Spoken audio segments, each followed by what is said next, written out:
C'est par la grâce que nous venons nous présenter devant toi, non par nos forces ou nos efforts, mais par le sang de l'agneau.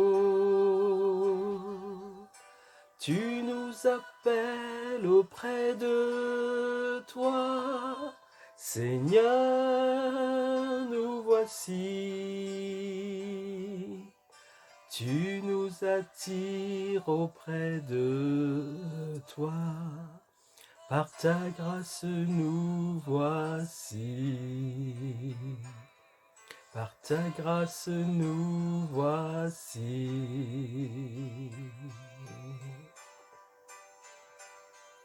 Si tu comptais tous nos péchés, qui vivrait?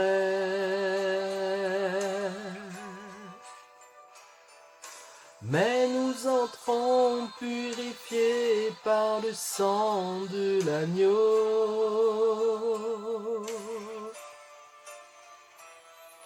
Si tu comptais tous nos péchés, qui vivrait?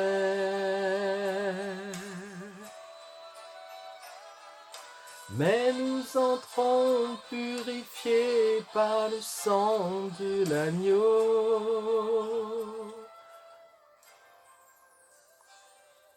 C'est par la grâce que nous venons nous présenter devant toi,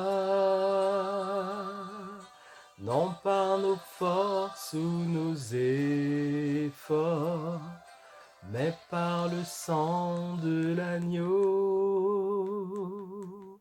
C'est par la grâce que nous venons nous présenter devant toi.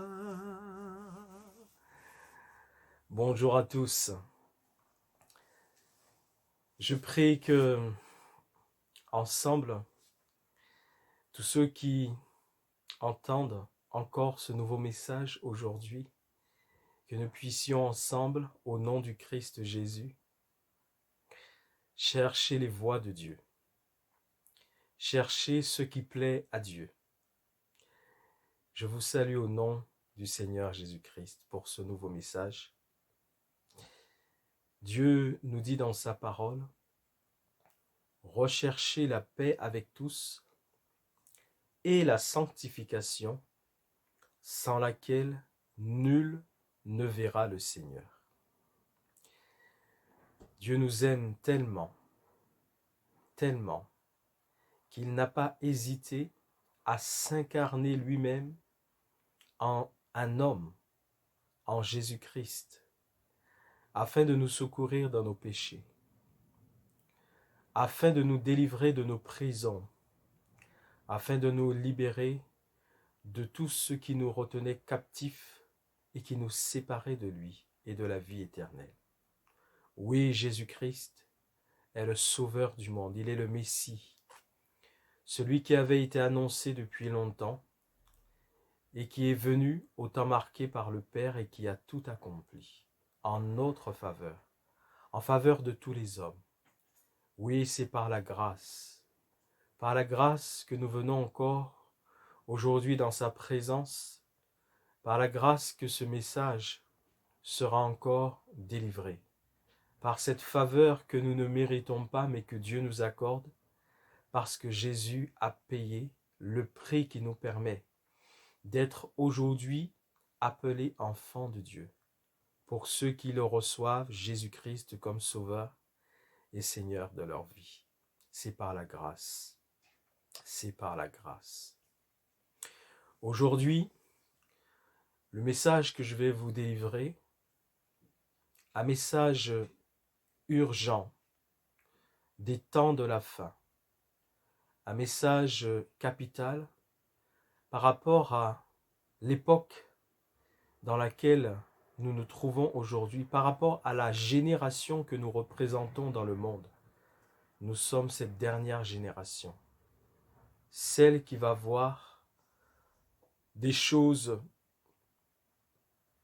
terrible se réaliser sur cette terre. Selon les prophéties qui nous ont annoncé la venue d'un antichrist qui recevra de la part du diable des pouvoirs pour séduire les gens. Lorsque les disciples de Jésus lui ont posé cette question, mais dis-nous quel sera le signe de ton avènement et de la fin du monde, Jésus a dit, prenez garde que personne ne vous séduise. Prenez garde que personne ne vous séduise. Ainsi, Jésus a révélé que le moyen par lequel beaucoup de personnes seront perdues, c'est par le moyen de la séduction. La séduction par des prodiges, par des miracles extraordinaires que fera l'Antichrist, ainsi que le faux prophète. C'est un message prophétique aujourd'hui, message des temps de la fin. Et l'intitulé de ce message est le suivant. Qui a cru à notre prédication? Qui a cru à notre prédication? Dans le prophète Ésaïe, le livre d'Ésaïe, au chapitre 53 et le verset 1, 700 ans, 7 siècles, avant que Jésus ne vienne sur la terre en tant qu'homme, avant qu'il ne soit incarné en la personne de Jésus, le Fils de l'homme, avant qu'il ne naisse de Marie, la fiancée de Joseph, eh bien, 700 ans avant cela, les oracles de Dieu avaient été annoncés par le prophète Ésaïe. Et il dit ceci en Ésaïe 53 et le verset 1. Il dit, qui a cru à ce qui nous était annoncé? Qui a reconnu le bras de l'Éternel? Et c'est exactement dans l'évangile de Jean, au chapitre 12, le verset 38, c'est exactement ce que Jésus lui-même reprendra de cette prophétie d'Ésaïe en ce qui le concerne, concernant sa personne et l'œuvre qu'il était venu accomplir en faveur des hommes sur la terre. Il rappellera cette prophétie d'Ésaïe et il dira, c'est ainsi ce qui a été dit en Ésaïe, qui a cru à notre prédication. C'est exactement le même message qui est encore annoncé aujourd'hui. Parce que lorsqu'Ésaïe a prophétisé ceci, qui a cru à ce qui nous était annoncé et qui a reconnu le bras de l'Éternel, Ésaïe prophétisait la venue du Seigneur Jésus-Christ, le Messie que le peuple d'Israël attendait donc depuis tant d'années, tant de siècles. Ils espéraient la délivrance parce que c'est un peuple qui a beaucoup souffert, mais il a aussi souffert par rapport à sa désobéissance vis-à-vis de Dieu. Ce peuple d'Israël, c'est le peuple que Dieu s'est choisi. Dieu étant souverain, il appelle qui il veut, il établit qui il veut. C'est lui l'autorité suprême. Il s'appelle « Je suis », le même de toute éternité, et il fait ce qu'il veut. Et il a décidé de se choisir un peuple dans l'Ancienne Alliance, dans l'Ancien Testament. Il s'est choisi le peuple d'Israël. Ce peuple avait pour vocation de servir Dieu, de respecter, d'honorer Dieu et de mettre en pratique les lois de Dieu. Et naturellement, Dieu voulait se révéler au monde entier par l'intermédiaire du peuple d'Israël, de la nation juive. Mais malheureusement, lorsque Jésus-Christ, le Messie que le peuple juif attendait, lorsqu'il est réellement venu, lorsque cette prophétie d'Ésaïe s'est réellement accomplie, malheureusement, il est dit, il est venu chez les siens, et les siens ne l'ont point reçu. La nation juive, le peuple d'Israël, en tant que nation, n'a pas reconnu son Messie, n'a pas reconnu le Sauveur du monde. Et ils ne l'ont pas reçu en tant que Messie, en tant que Sauveur. Ils attendaient un roi puissant qui allait les délivrer de l'occupation romaine, de l'oppression de toute nation étrangère qui dominait sur eux. Ils attendaient un grand roi qui allait déployer une armée extraordinaire et qui allait faire preuve d'une grande démonstration de puissance contre leurs ennemis. Et ce n'est pas du tout comme ça que Jésus est venu. Ce n'est pas sous cette forme-là et de cette manière-là qu'il s'est manifesté au sein du peuple d'Israël. La parole de Dieu nous dit au contraire, il s'est élevé devant Dieu comme une faible plante, une faible plante. Il n'avait ni beauté et ni éclat pour attirer nos regards. Le châtiment qui nous donne aujourd'hui la paix est tombé sur lui et nous l'avons considéré comme puni par Dieu lui-même, le Père. Et c'est sous cette forme, de cette manière, il a pris la forme d'un serviteur. Il s'est dépouillé lui-même, il s'est humilié. Il n'a pas regardé comme une proie à arracher d'être égal à Dieu, dans le sens où il a accepté de s'incarner dans un homme. Il n'a pas regardé du fait qu'il est Dieu lui-même de toute éternité et de venir en tant que comme sur la terre au milieu des hommes. Non, il n'a pas regardé toute sa gloire qu'il allait laisser pour accomplir cette œuvre de la rédemption, pour pardonner aux hommes leurs péchés et pour les sauver. Il n'a pas regardé à la gloire qui est la sienne, la gloire éternelle, la gloire divine, car il est Dieu. Il n'a pas regardé au fait d'être obligé de se dépouiller de toute cette gloire pour s'humilier devant les hommes. Et c'est pour cela que le peuple d'Israël ne l'a pas reconnu, parce que ce n'est pas ce type de roi et ce type de Messie qu'ils espéraient et qu'ils attendaient. Qui a cru à notre prédication? Qui a cru à ce qui nous était annoncé? Aujourd'hui, au sein de l'Église de Jésus-Christ, répandue sur la terre entière, partout où il y a des enfants de Dieu, des hommes et des femmes qui ont reçu Jésus-Christ comme leur sauveur et leur Seigneur personnel, qui sont nés donc de nouveau par l'action que le Saint-Esprit a accomplie dans leur vie et par le pouvoir que Jésus-Christ leur a donné de devenir des enfants de Dieu. Eh bien, au sein de cette Église, répandue sur la terre entière, il y a de nombreuses sentinelles.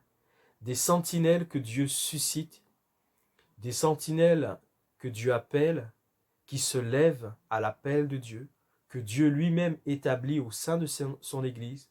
Sur toute la face de cette terre, il y a beaucoup de sentinelles qui depuis longtemps annoncent le même message, la même prédication, les mêmes avertissements, qui suscite à ce que, qui veut susciter une prise, qui veulent, susciter une prise de conscience au monde, et qui Dieu aime, Dieu a tellement aimé l'homme qu'il a créé à sa ressemblance, qu'il n'a pas hésité à donner son Fils unique, Jésus-Christ, pour le salut et la délivrance de quiconque croit en Jésus-Christ. Et aujourd'hui, Dieu lance encore cet appel au monde entier, afin que les hommes et les femmes qui n'ont pas encore répondu à son appel puissent se tourner vers lui. Mais il lance également le même message à l'Église, à l'épouse, à son épouse, à son corps. Parce que si au niveau du monde, de ceux qui n'ont pas encore répondu à l'appel de Jésus-Christ, nous pouvons comprendre que certains tardent à répondre ou que d'autres ne comprennent pas parce qu'ils sont dans l'aveuglement ou que cela ne les intéresse pas parce qu'ils n'ont pas compris l'enjeu qu'il y a vis-à-vis de cet appel qui concerne l'éternité. deux éternités. La vie éternelle donnée par Jésus-Christ, le seul sauveur que tous les hommes ont reçu, ou alors la perdition et la mort éternelle, loin de la face de Dieu, dans des souffrances terribles et horribles et inimaginables pour l'homme. Le monde ne comprend pas l'enjeu de l'appel de Jésus. Alors, en ce qui concerne le monde qui est sous la domination du diable, on peut comprendre que beaucoup tardent à répondre à l'appel de Dieu. Mais lorsqu'il s'agit de l'Église de Jésus, lorsqu'il s'agit du corps du Christ, cela est alarmant, triste et inquiétant. Nous savons que la parabole des 10 vierges dans les évangiles nous parle de l'état de l'Église de Jésus-Christ avant que Jésus ne vienne. Une parabole qui met en scène 10 vierges, 10 femmes qui représentent l'Église de Jésus. Elles ont pris le même départ. Elles ont accompli le même parcours. Elles avaient le même but, le même objectif. Aller à la rencontre de l'époux qui est Jésus-Christ. Jésus le Messie, le Sauveur. La seule chose qui les a, qui les a distingués en deux groupes, c'est que au sein de ce groupe des 10 vierges, il y en avait 5 qui étaient sages. Elles se maintenaient dans la présence de Dieu, elles demeuraient dans la lumière, elles restaient éveillées, elles veillaient, elles se souciaient d'avoir la réserve d'huile nécessaire pour pouvoir rencontrer l'époux qui est Jésus-Christ. Et les 5 autres sont appelées les vierges folles parce que elles, quand bien même elles ont pris le même départ, elles ont suivi la même direction que les 5 sages, elles avaient le même but, le même objectif que les 5 sages, elles n'ont pas fait ce qu'il fallait pour avoir la réserve d'huile nécessaire afin d'être prêtes à rencontrer l'époux lorsqu'il arriverait. Et lorsque le message a été annoncé en disant aux 10 vierges, le message a été annoncé aux 10, voici l'époux, il est arrivé au milieu de la nuit, voici l'époux, allez à sa rencontre. Seuls les 5 sages qui avaient la réserve d'huile nécessaire pour rencontrer l'époux ont pu le rencontrer. La porte de la salle où se déroulaient les noces, parce qu'elles y allaient pour les noces, pour l'épouser, pour se marier avec lui, l'époux les a accueillis, Jésus-Christ les a accueillis, les a fait entrer dans la salle des noces et il a fermé la porte. Les 5 folles, n'ayant pas l'huile nécessaire pour aller à la rencontre de l'époux, elles ont été à ce moment précis chercher au milieu de la nuit là où elles pouvaient trouver de l'huile pour alimenter leur lampe et revenir dans le but, cette fois-ci avec la lampe alimentée par l'huile, rencontrer l'époux. Mais malheureusement pour elles, lorsqu'elles reviendront, même avec leur lampe allumée, il sera trop tard. La porte sera fermée et elle ne s'ouvrira plus. Et l'époux qui est Jésus-Christ leur dira ceci, « Je ne sais d'où vous êtes, je ne vous connais pas. » Elles n'ont pas pu être reçues aux noces de l'agneau, elles n'ont pas pu entrer dans la salle des noces et se marier avec l'époux. Pourtant, elles avaient pris le départ dans ce but, mais elles ont raté ce rendez-vous. Elles ont raté le but, elles ont raté l'objectif. Et cela concerne l'état de l'Église dans les temps dans lesquels nous sommes. Il y a une partie de l'Église qui se tient prête, qui veille, qui cherche la vie et la marche de l'Esprit pour que sa lampe ne s'éteigne point. Et il y a malheureusement une autre partie de l'Église qui fréquente les réunions au sein des communautés chrétiennes, qui participe à la vie des communautés chrétiennes, mais qui dans la réalité ne se prépare pas à l'avènement de Jésus-Christ, qui dans la réalité ne s'intéresse pas vraiment au royaume et à la justice de Dieu. Ce sont des chrétiens qui vont dans les communautés chrétiennes, mais tout ce qu'il y a de chrétiens en eux ne s'arrête qu'aux réunions auxquelles ils participent, ces chrétiens. Une fois qu'ils quittent ces réunions, ils prennent leur vie quotidienne et courante, et alors à ce moment-là, dans leur vie personnelle, il n'y a plus rien qui concerne la vie chrétienne.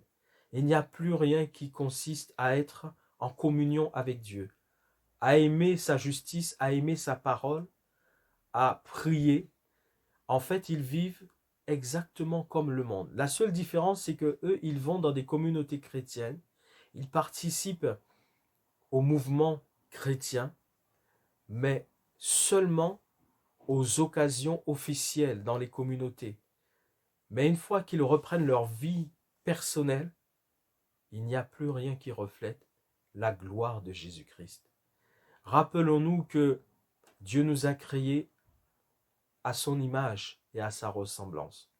Et que cette image, cette ressemblance avec laquelle Dieu nous a créés par sa parole, par laquelle il fait toutes choses, et sa parole c'est le Christ Jésus, cette image a été anéantie et détruite dans le jardin d'Éden lorsqu'Adam et Ève ont péché et ont chuté. Lorsque nous devenons enfants de Dieu, c'est cette image que Dieu veut rétablir dans notre personne et dans notre vie. C'est cette image de Dieu qui avait été brisée au jardin d'Éden que nous retrouvons. C'est l'image de Dieu, l'image de Christ en nous, l'image du Père, l'image du Saint-Esprit. C'est cette image de Dieu qui doit reprendre vie en nous. Et nous devons donc refléter l'image de Dieu au sein de ce monde. C'est pour cela que Jésus nous dit, pour ceux qui lui appartiennent, que nous sommes la lumière du monde et le sel de la terre. Lui-même, Jésus-Christ, est la lumière du monde, la lumière qui est venue éclairer tous les hommes. Mais une fois que nous le recevons comme Sauveur et Seigneur de notre vie, nous aussi, parce que désormais il est en nous par son Esprit, nous devenons également lumière du monde et sel de la terre. Et alors, l'image de Dieu qui avait été ternie, brisée, anéantie en nous au jardin d'Éden, cette image reprend vie en nous. Et le monde qui nous observe, qui nous côtoie, doit pouvoir voir Jésus-Christ en nous, doit pouvoir voir Dieu en nous. Le monde qui nous côtoie, qui nous observe, doit pouvoir reconnaître Dieu à travers nous. L'image de Dieu doit reprendre vie en nous au point que nos paroles, nos pensées, nos attitudes, nos comportements, nos expressions, nos conseils, tout ce que nous faisons doit montrer au monde que Dieu vit en nous par son esprit. Et malheureusement, il y a une partie de chrétiens qui, fréquentant les communautés chrétiennes, une fois qu'elles ont quitté les réunions officielles, on ne voit pas l'image de Dieu en eux. Parce que dans la réalité, elles ne s'intéressent pas à Dieu, à ce que Dieu demande, à la vie que Dieu veut qu'un enfant de Dieu puisse vivre en communion avec lui. On ne voit pas l'image de Dieu en eux. Et ils font partie, ces chrétiens, des 5 vierges folles, qui ne se préparent pas au prochain avènement du Seigneur Jésus-Christ. Et c'est pour cela que ce message est annoncé aujourd'hui. Qui a cru? Qui a cru à notre prédication? Qui a cru à ce qui nous était annoncé? C'est le même message qui avait été annoncé par le prophète Ésaïe, qui s'est réalisé lorsque Jésus est venu, parce que le peuple juif en tant que nation ne l'a pas reconnu et ne l'a pas reçu comme le Messie. C'est le même message qui est aussi annoncé aujourd'hui en ce qui concerne son prochain retour. Le prochain retour de Jésus-Christ, la prochaine venue de Jésus-Christ, l'avènement du Christ Jésus. Qui aujourd'hui, à l'heure où nous parlons, en ce jour précis de l'année 2020, où Dieu fait grâce encore aux hommes sur cette terre, qui croit encore à ce message? Qui croit réellement que Jésus-Christ va revenir bientôt, que la trompette va vraiment donner le signal pour que Jésus apparaisse sur les nuées et que ceux qui sont morts en Christ ressuscitent et que ceux qui seront à ce moment-là vivants en Christ seront transformés et tous ensemble, les morts en Christ ressuscités et recevant un corps glorieux, les vivants à ce moment précis en Christ, transformés, recevant un corps glorieux et céleste, partiront tous ensemble rencontrer Jésus-Christ sur les nuées dans les airs. Qui croit encore aujourd'hui à ce message? Qui croit réellement à ce message aujourd'hui? Que ce soit dans le monde de ceux qui n'ont pas encore fait la paix avec Dieu par Jésus-Christ, ou que ce soit dans l'Église même de Jésus-Christ, qui aujourd'hui croit à cette prédication, à ce message? Celle qui croit à cette prédication, à ce message, se prépare réellement à vivre cela. Mais celui qui, même faisant partie de l'Église, dit croire à cela, mais ne se prépare pas, c'est-à-dire vit sa vie sans refléter l'image de Jésus-Christ, vit sa propre vie, ne démontrant rien dans sa vie de tous les jours. Je parle de sa vie quotidienne. Je ne parle pas lorsqu'elle va aux réunions officielles. Je parle de sa vie de tous les jours quotidienne. Ne montre rien qui laisse penser que Dieu est dans sa vie.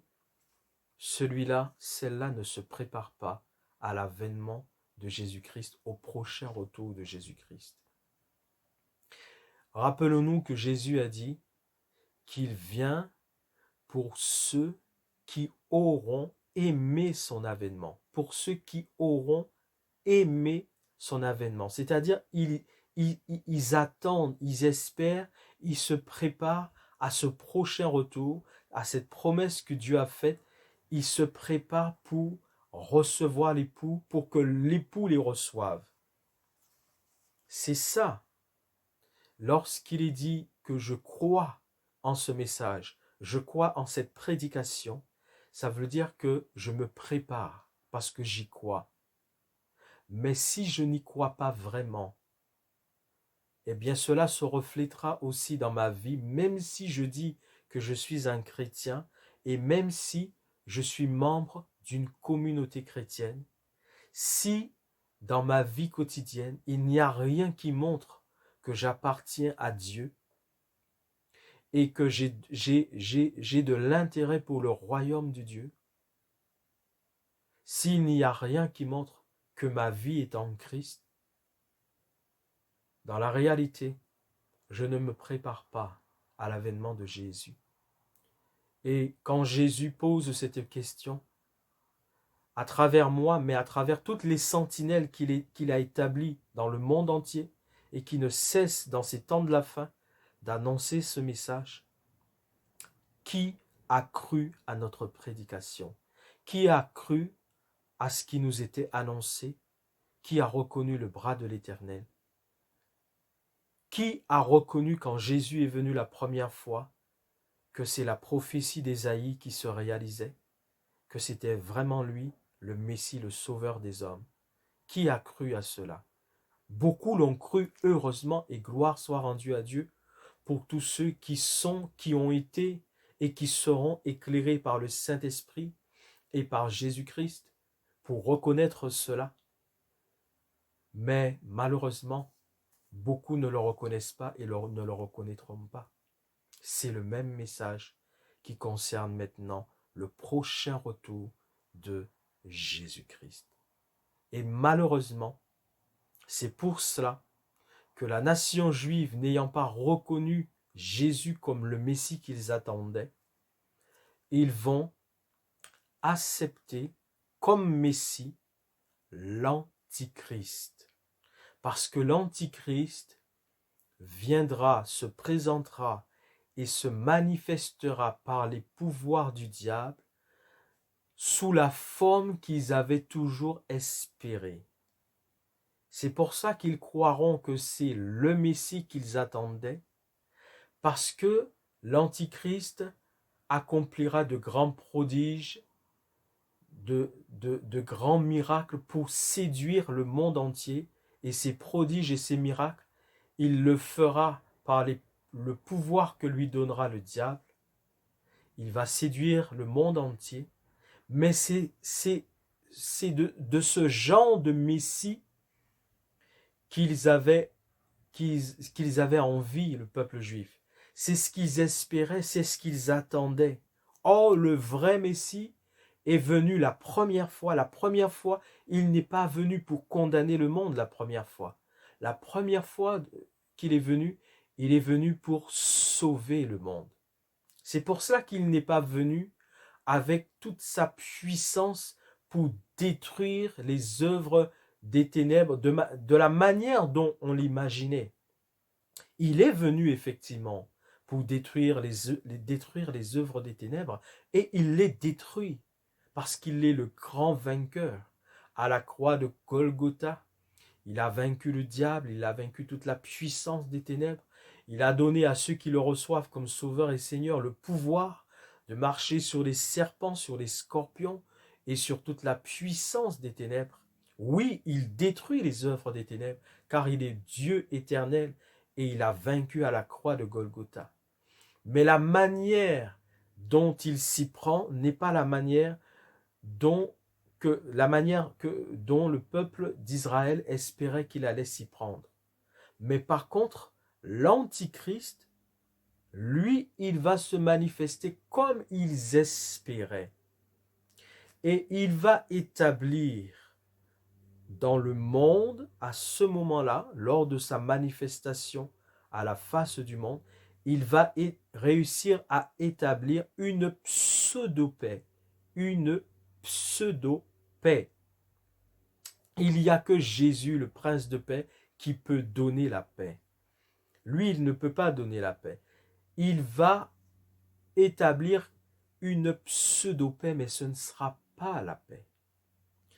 Et c'est pour cela va renforcer la confiance du peuple juif, parce qu'ils se diront, enfin, voici celui qui nous protège et qui nous fait entrer dans la paix mondiale. Nous sommes en paix avec toutes les nations sont en paix avec nous. Ça y est, c'est notre Messie que nous attendions, parce que c'est lui vraiment qui nous protège, qui nous garde et qui nous fait entrer dans une alliance de paix avec le monde entier, lorsque le gouvernement mondial sera le gouvernement qui gérera toutes les affaires du monde. Et c'est pour cela qu'il est dit donc en 1 Thessaloniciens au chapitre 5, lorsque les hommes diront paix et sûreté, ils croiront enfin avoir réussi à établir dans le monde la paix mondiale. Lorsque les hommes diront paix et sûreté, une ruine soudaine s'abattra sur eux, comme les douleurs de l'enfantement surprennent la femme enceinte. une ruine soudaine. Ils ne s'y attendront pas, parce que l'Antichrist lui-même, il va rompre l'alliance qu'il avait établie avec le peuple juif et avec les autres nations. Il va rompre cette alliance. Il va révéler réellement au monde entier qui il est, c'est-à-dire le serviteur du diable. Et les Juifs, le peuple juif aussi, va vivre des choses atroces. Ils vont reconnaître finalement, mais ce n'est pas leur allié, leur protecteur, leur messie. C'est pour cela que plus tard, parce que le second retour de Jésus va se faire en 2 étapes, le second retour de Jésus, lorsqu'il reviendra cette fois-ci pour poser ses pieds sur le mont des Oliviers, le peuple juif reconnaîtra enfin celui qu'ils avaient crucifié, percé, dont les mains ont été percées. Ils reconnaîtront que Jésus-Christ qu'ils ont rejeté, c'était bien le Messie qui était venu. Effectivement. Aujourd'hui, est-ce que tu crois? Est-ce que tu crois à cette prédication? Si tu es dans le monde, c'est-à-dire que Jésus n'est pas ton sauveur, il n'est pas ton Seigneur. Ce n'est pas lui qui règne sur ta vie. Tu n'es pas dans une alliance avec lui. Tu vis encore malheureusement sous la domination de tes péchés et tu as besoin d'un sauveur pour t'en délivrer. Le sauveur dont tu as besoin, c'est Jésus le Christ, le Messie. C'est le seul sauveur, le seul qui peut donc te sauver. Le seul. Il n'y en a pas d'autre. Il n'y a aucun autre nom qui ait été donné parmi les hommes sous le ciel par lequel nous devions être sauvés. C'est le nom de Jésus-Christ. Jésus le Christ. Jésus le Messie. Jésus celui qui a été oint par le Père. Celui qui a été établi souverain sacrificateur. C'est-à-dire, lui, son sacerdoce en tant que souverain sacrificateur, il est définitif et éternel. Personne autre que lui ne peut remplir ce sacerdoce. Ce qu'il a fait à la croix de Golgotha, c'est définitif. Il n'y a plus rien à faire. Plus personne ne peut faire autre chose que ce qu'il a fait. C'est définitif. Et ce qu'il a fait, il lui permet à tous les hommes, à toutes les femmes de ce monde qui viennent à lui, à Jésus-Christ, d'être pardonnés de leurs péchés et d'avoir la vie éternelle en demeurant dans l'alliance dans laquelle il s'engage avec Jésus-Christ sur cette terre. C'est ça la bonne nouvelle. Mais qui a cru à cette prédication et qui croit encore à ce message aujourd'hui? Jésus va revenir très bientôt. Permettez-moi de vous dire que en Israël, il y a eu déjà 2 temples à Jérusalem, 2 temples qui ont été détruits. Un premier a été construit, il a été détruit. Un deuxième a été construit, il a été détruit. Mais par contre, si vous ne le savez pas encore, sachez qu'il va y avoir un 3e temple à Jérusalem en Israël. Et ce que je suis en train de vous dire, ce n'est pas une supposition ou une déduction à peu près. On dirait peut-être que cela pourrait arriver. Non. Il va y avoir la construction à Jérusalem en Israël d'un 3e temple. Et tout est déjà prêt pour la construction du 3e temple. La maquette du temple a été réalisée. Les plans du temple ont été réalisés. Cela a déjà été présenté notamment à Donald Trump par les Juifs lors d'un de ses voyages en Israël. Les ustensiles qui seront placés au sein du temple ont déjà été réalisés. Les matériaux sont prêts, tout est prêt. Ce temple va être rebâti, il va être construit à nouveau Parce qu'à un moment donné, l'Antichrist, il s'assiera dans ce temple, et c'est la prophétie de Daniel et la prophétie de Matthieu 24, où il est dit, lorsque vous verrez l'abomination de la désolation, l'abomination de la désolation, assis, établi en lieu saint. L'Antichrist ira s'asseoir dans le temple à Jérusalem en Israël, se faisant passer pour Dieu, voulant être adoré comme Dieu. Il ira s'asseoir dans le temple de Dieu. Le temple de Dieu, c'est là où Dieu réside, là où Dieu accepte de résider sur la terre au milieu des hommes.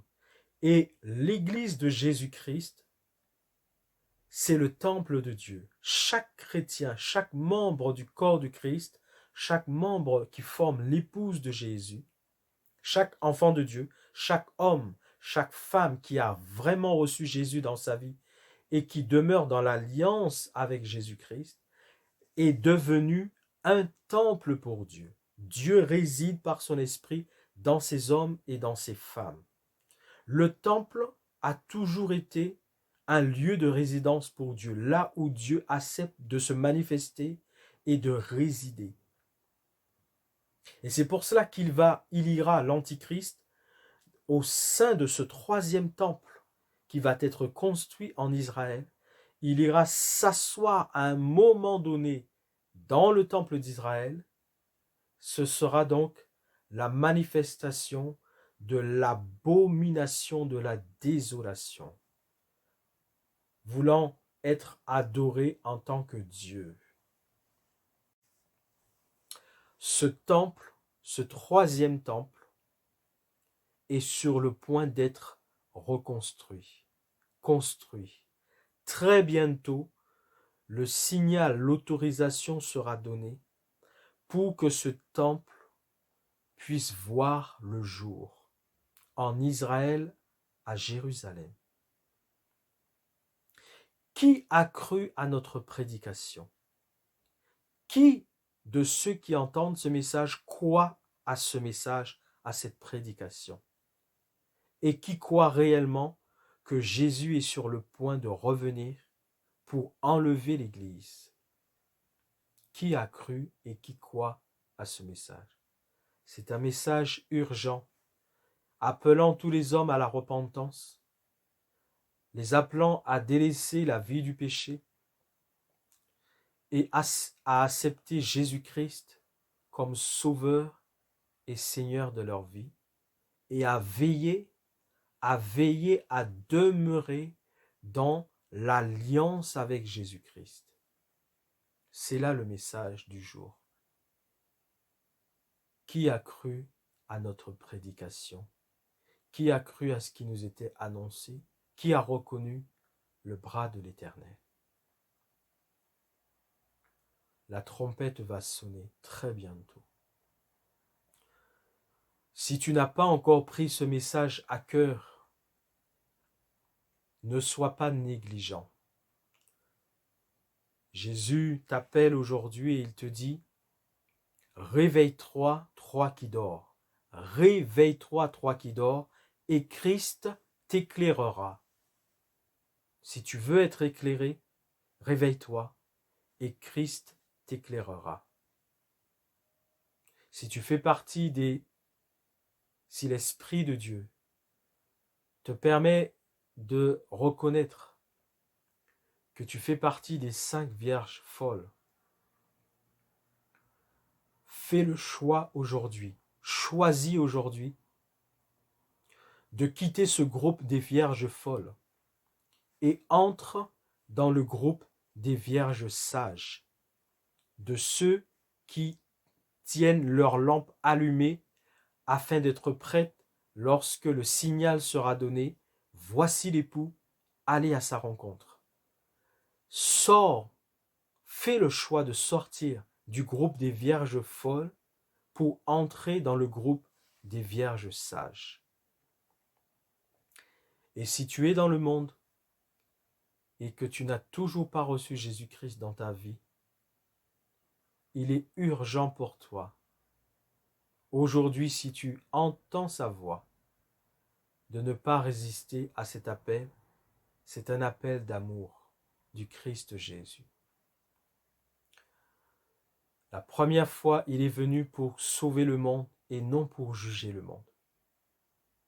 Mais la deuxième fois, c'est-à-dire ce que nous attendons maintenant, son prochain avènement, la deuxième fois, il viendra pour juger le monde.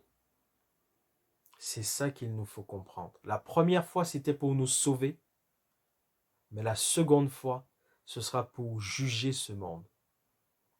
De ceux qui n'auront pas eu l'amour de la vérité pour être sauvés. Voilà le message du jour. Ô Dieu, éclaire-nous. Aide-nous. Christ Jésus, secours-nous encore, puisque le temps de la grâce est encore là où tu parles encore aux hommes, où à travers toutes les sentinelles que tu suscites et établis aux quatre coins du monde, tu parles encore aux hommes aujourd'hui. Éclaire-nous, Christ Roi, afin que le maximum puisse venir à toi, et qu'en venant à toi, il puisse échapper au jugement terrible qui arrive bientôt sur cette terre, et ainsi qu'à la perdition éternelle, loin de toi, loin du Père et du Saint-Esprit. Dieu éternel, chers internautes, je vous bénis tous au nom du Seigneur Jésus-Christ. Au nom du Seigneur Jésus-Christ, je vous bénis tous. Je ne vous connais pas, pour la majorité, certains que je connais, regarderont ce message, et beaucoup que je ne connais pas regarderont également ce message. Mais la bénédiction de Dieu, je l'appelle sur la vie de tous ceux qui auront l'occasion d'entendre ce message, au nom de Jésus-Christ. Et par le sang de l'alliance du Christ Jésus, j'appelle la bénédiction de Dieu sur tous ceux qui verront ce message. Puisse l'Esprit de Dieu et l'Esprit Saint éclairer chacun d'entre nous pour que chacun sache ce qu'il doit faire maintenant, à l'instant où l'Esprit de Dieu va l'interpeller à travers ce message, que l'Esprit de Dieu, que Dieu lui-même, que Jésus-Christ, que le Saint-Esprit révèle à chacun ce qu'il doit faire. Certains n'ont qu'à persévérer parce qu'ils sont déjà dans le groupe des vierges sages. Ils sont appelés à persévérer dans les voies de Dieu. D'autres sont appelés à se réveiller et d'autres sont appelés à se repentir et à accepter que Jésus devienne leur Sauveur et leur Seigneur. Puisse l'Esprit de Dieu révéler clairement à chacun qui entendra ce message la situation qui le concerne et ce qu'il est urgent pour lui de faire. Au nom de Jésus-Christ. Que Dieu vous garde, que Dieu vous bénisse tous, que Dieu nous bénisse ensemble. L'amour de Dieu continue à se manifester envers tous les hommes. Je vous dis à très bientôt, au nom du Christ Jésus.